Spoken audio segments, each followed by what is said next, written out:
All right. White Science by Swift Mulligan. I'll start with the foreword. This guy here, I don't know. There you go. So, the beginning of this story is, in my opinion, quite thick with information, which makes it hard to digest at first. Gradually, however, the veil of information thins out and the read becomes more free-flowing, and each character, whether major or minor, develops as the story moves on. Many folks have their own way of reading books. Some start from the beginning and work their way to the end. Some use time travel to get to the end immediately, and whether or not they find the ending worthy, they go back to the beginning and start the journey again. Did you know that if you pick up a book, any book at all, and open to a random page somewhere in the middle, sometimes you might get an aha moment pertaining to a question your subconscious mind has asked in the past, answered by random stimuli. Quite a novel idea, yes? Well, reader, however you choose to read this book, or simply if you choose not to read further, enjoy the ride. And that there is the foreword. And we'll begin with Chapter 1.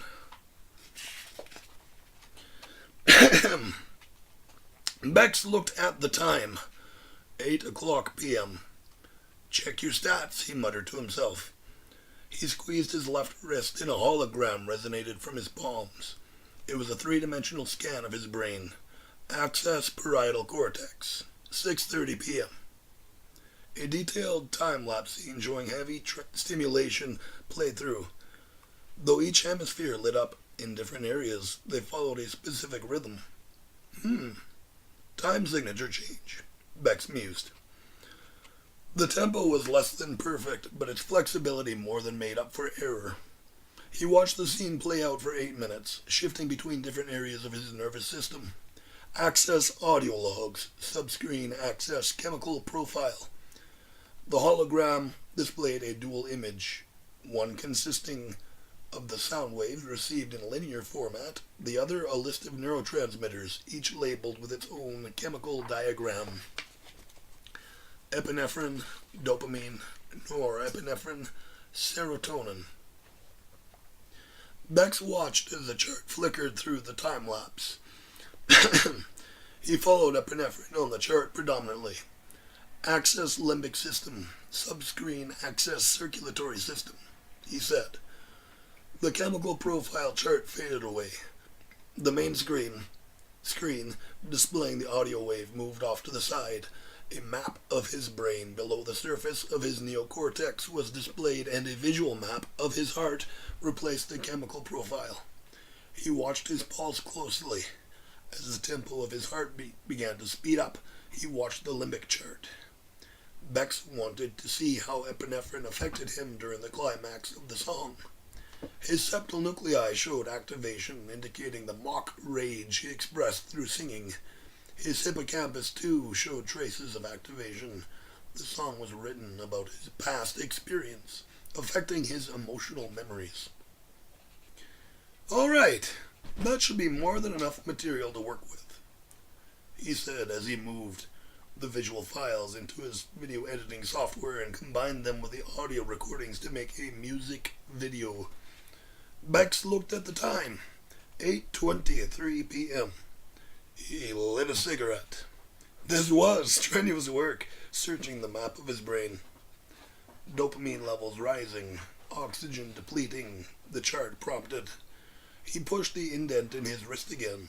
The lasers in his palms went dark. The hologram disappeared. Bex continued to smoke.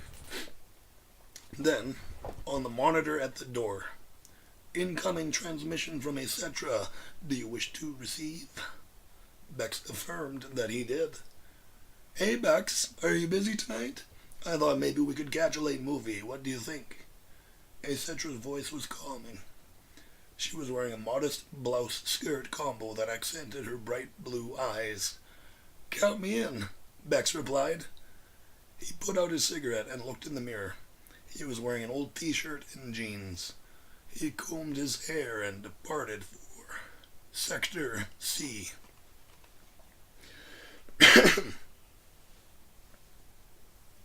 Transportation between sectors was an underground elevator/subway system called the pipe. This was because it followed the plumbing system and was powered by separating hydrogen from water. Bex took a seat in car 3 and punched in the address. Sector C, Dorm A. He suffered very little traffic, as most denizens of the university were either cramming for their midterms or settling down for the night. In Bex's case, studying was done throughout the semester so that he retained information for the tests. He knew the material like the back of his hands. Sector A, Dorm X, please, a man entering the car said. Sure. Bex punched in the coordinates. Wait a minute, the man exclaimed. Aren't you Bex from Cerebri Anima? Are you a fan? Bex smiled. I saw you play last month with The Collective. When's the next show? The man asked. Not until sometime next year. It's a shame, said the man. I like your style. My name is Zalfa, by the way. Nice to meet you, Zalfa. Bex shook his hand. Ding! Bex had arrived at Acetra's dorm. I appreciate your interest in the music. See you next year, then? Zalfa asked. Sure thing. Bex left the car. Zalfa arrived at Sector A and stepped off of the car. He looked around to make sure nobody was there, and then put his thumb on the fingerprint scanner. All dorms had fingerprint scanners, but Zalfa's was one of the few that had a password accompanying it. Telekinesis 24, he muttered. The door opened. He stepped inside. His stroll around Sector H was not without fruit. The Hex restaurant was the best place in the university to get American-style spaghetti, and the drinks were world class. But that wasn't the reason he went so far out of the way. Zalfa needed to do some recon work. One of the Hex clones, Model B, was the only one with a working knowledge of psychology. There were other clones not of the Hex generation that possessed psychological know-how, but Zalfa required a Generation 8 clone. Zalfa, being Gen 1, was created with the Trinity Matrix, which was discontinued after Generation 3 Model 2 due to compatibility issues and budget. Bex, Gen 8 Model 2, was fitted with a binary matrix like all clones after the Gen 3 discontinuation, which made him, in a sense, inferior. But there was a specific reason Zalfa needed him. Ahex, the prototype for Gen 8, possessed a certain knack for music and rhythm, like all Hex clones. This, combined with the psychology interest, made Bex the only clone qualified to complement Zalfa's Trinity Matrix without possessing one himself. Most pre-Gen 3 clones could pass into the mind trap. Few, however, knew it existed. Even the creators were ignorant to this ability, but not Zalfa. The mind trap was like a double-edged sword. One could enter the mind trap to collect moment-specific data through loose associations with neural stimuli. The drawback was that if the user lost tempo, then they would fall into an autistic state of mind, potentially irreversible. The mind trap was a game changer, literally. Zalfa's time at the university was spent studying game theory, which involves models of decision-making between multiple computers, humans, and other organisms vying for conflict or cooperation between each other. An example of this is rock, paper, scissors. Rock beats scissors, scissors beats paper, and paper beats rock. The mind trap completely destroys the advantage of the first decision. Having access to moment-specific information, a premonition, allows the user to dictate the opposition's reaction while countering it with a win, loss, or draw, manipulating the opposition telepathically. While it didn't predict the incoming game, it provided information about the game as it was happening. Rhythm is important, because it maintains a trust between players. The players accept the rhythm as law subconsciously. A binary rhythm might look like this. Player 1 and Player 2. Scissors versus scissors. Scissors versus rock. Paper versus rock. Paper versus paper. Rock versus paper. Rock versus scissors.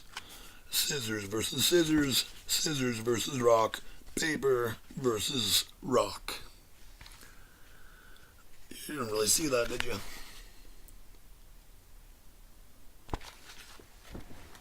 In a perfect world, a draw would be sufficient, but games are meant to be won. Let's try a binary versus a trinity game. Player 1 and Player 2. Player 1, paper versus Player 2's rock. Paper versus scissors. Paper versus rock. Rock versus scissors. Rock versus rock. Rock versus scissors. Scissors versus rock. Scissors versus scissors. Scissors versus rock. The trinity pattern beat the binary. Neither player diverged from the rhythm. Trust. Computer players follow patterns and can detect rhythm. They tend to fall prey to cheaters. Player 1 versus the computer. Paper versus the computer scissors. Scissors versus paper. Rock versus scissors. Paper versus scissors. Scissors versus rock. Rock versus scissors. Paper versus rock. Scissors versus rock. Scissors versus paper. Player 1 developed a trinity rhythm. This was detected by the computer influencing its choice of paper at the last contest. Player 1 exploited the computer's trust by diverging from the rhythm. A cheat. Zalfa was well versed in game theory. He knew when to cheat, and he knew when to be true. But he wasn't the only one. The eugenics department of the university couldn't breed out billions of years of sexual selection in humans yet. Genetic mods in humans were less than a decade old due to ethical laws. 6 years, 2 months. Since then, teams of no more than 6, no less than 2, became classified as a corporation and each unit an individual. Computers gained this status as long as a biological life form was a member of the corporation and was accommodated for if it couldn't be considered sentient or mature. Trees became mobile as computers began selecting their partners. Grandfather laws prevented trees in all parts of the world from being considered individuals if they were too old. Dogs and cats began paying taxes like every individual, but corporations provided benefits. Groups of corporations became referred to as meta-organisms. Zalfa phased out of the mind trap. He found himself staring at a portrait on the wall and noticed a cup of coffee he had poured for himself. Autopilot made him feel like a zombie sometimes. He pulled a small hand mirror out of his pocket. Same green eyes, albeit weathered. If he had seen himself when he left Bex on the pipe, Zalfa would see younger eyes staring back in the mirror. Would Bex recognize me now, Sam? He spoke to the mouse in the terrarium on the shelf. Sam went to the maybe indicator. How long was I out? 5 minutes, 3 seconds, Zalfa. 27W answered. 27W77M00H. What would I do without you? Zalfa asked rhetorically. You would find a new sentient individual for the corporation. 27W said. A babysitter, right, Zalfa retorted to his computer partner. The movie had a clever twist. Rodney, the protagonist, found himself strapped into an 18th century straitjacket, institutionalized by the residing government who had overthrown the previous one using political cultism devised by Rodney himself. Kind of makes you wonder about our government, doesn't it? Etc. asked Bex. It definitely says something about modern culture, Bex mused. They followed the pathway to the pipe, saying very little. She looked at him with those blue eyes of hers, her pupils large. Bex was mesmerized. Can I hear some of your music? She asked him. He pressed the indent in his wrist to access the mix he had made before their date. This one is brand new, he said. I haven't shown it to anyone yet. The video showed his brain map pulsating in time with the aggressive electronic beat. Epinephrine levels in Wernicke's area, the speech center of the brain, fluctuated dramatically. Are you making a correlation between music and language? She asked him, smiling. Well, how else was I supposed to break the ice on this date of ours? His cheeks flushed bright pink. Etc. was, in fact, studying language here at the university. Bex did his research. She was a writer and a self-proclaimed logophiliac. Her dorm was filled with all sorts of books about any subject one might imagine. Her favorite reads were poetry and short stories. Would you like to come to my dorm for some coffee? She asked him. I'd like that, he answered. They got on the pipe and entered coordinates. Sector C, Dorm A. Waking refreshed, Bex and Etc. kissed and parted for their respective midterm exams. Bex went in confident. His personal life and his education were juxtaposed together like a jigsaw puzzle. Naturally, he was in the 98th percentile, passing with flying colors. His bachelor's thesis deadline was closing in half a semester's time, but this victory gave him some breathing room. He went to the Hex Restaurant Lounge and had his first drink in 10 days. Draft beer. The lounge was full of idle chatter. Individuals discussing whether they had passed or failed. Bex noticed a man in the corner putting bar peanuts into his sleeve. Something about this man gave him the feeling of déjà vu. He brushed it off and continued nursing his beer. Zelfa saw Bex sitting there at the bar. Had he noticed that Zelfa was watching him? He slipped a peanut into his sleeve. Bex didn't seem to notice Zelfa for who he was. Good. Mineral water, please. A computer ordered for its corporate partner Hubris. Now that the apple sapling was considered an individual, Hubris was able to move around the university with all-terrain wheels. The duo could achieve things together that they couldn't accomplish on their own. Hubris was able to power 89X, 72Y, 66E by photosynthesis, negating the need for fossil fuel, allowing the pair to live vicariously through each other. The plant community was hell-bent on selective botany in order to advance plant life to a state of technology-free mobility. Computers understood the implications of this need to separate and proposed the plants develop a source of energy more permanent than photosynthesis to power the computers in exchange for mobility and language, even vision. Ever since the bees became extinct, humans developed the necessary technology to provide flowering plants with the ability to reproduce selectively without the insect middlemen. In fact, the technology the humans invented evolved over the years to give computers entire nervous systems devised of plant matter. Hubris had emotions, just like non-plant life forms, but they were foreign to humans until technology gave the plants a voice. The revolution gave both plants and technology an identity in modern law. Such is progress. How about a shot of nitrogen? Bex offered Hubris. Are you trying to get me drunk? 89X spoke for Hubris. Of course. Bex laughed. Bex and Hubris were longtime friends who had met at the same implant store.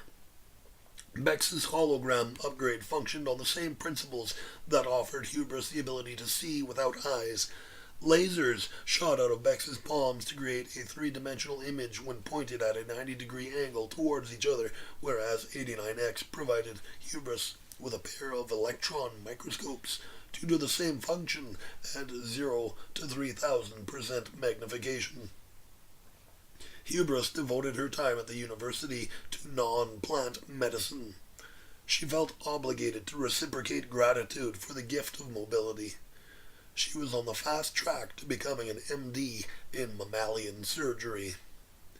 How thoughtful! 89X produced an apple and handed it to Bex. Well, thanks, guys, he said graciously. He smelled the fresh apple and put it into his coat. The three individuals collectively formed a corporation. Bex, being the newest member, enjoyed the fruits of his labor. This apple is not like the others you've had. It is special. Planted seed in your mind. Hubris abruptly left the scene. The bar resumed its idle chatter.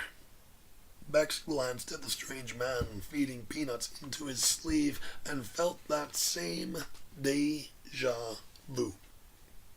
This time, he got up and approached him. "Don't I know you?" Bex asked the man. Zalfa phased out of the mind trap. He held out his right hand. "Hello again. I saw your results for the midterms. Come with me." Before Bex could object, Zalfa got up and headed towards the pipe. "Wait, I still don't remember where I met you." Zalfa exited the lounge and turned left. "This way, quickly." "Why am I doing this?" Bex asked rhetorically, then followed Zalfa around the corner. But he had disappeared. Bex began studying his environment. The bluish turquoise color scheme of Sector H somehow matched the state of mind Bex suffered. Deep shades of mental violation filled him with ideas of inferiority.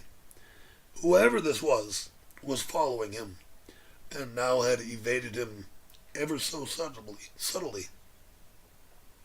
"Wait!" Bex yelled. Nothing.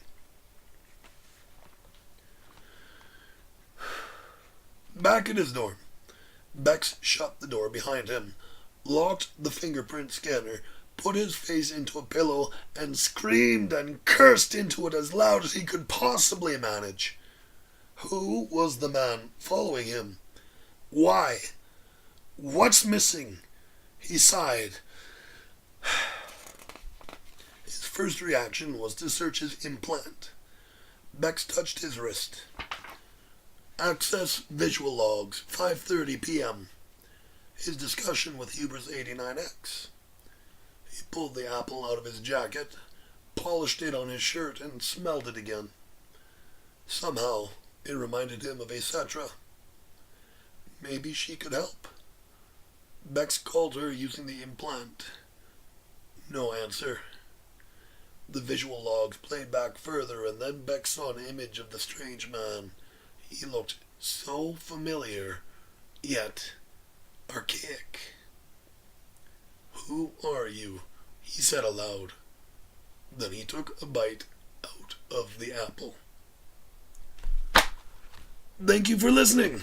Chapter 2 in about a week. This will be released on BitChute pretty much instantaneously. Next week I'll release it onto YouTube, and while I'm doing that, I'll release Chapter 2 onto BitChute. Thanks again. Have a good one.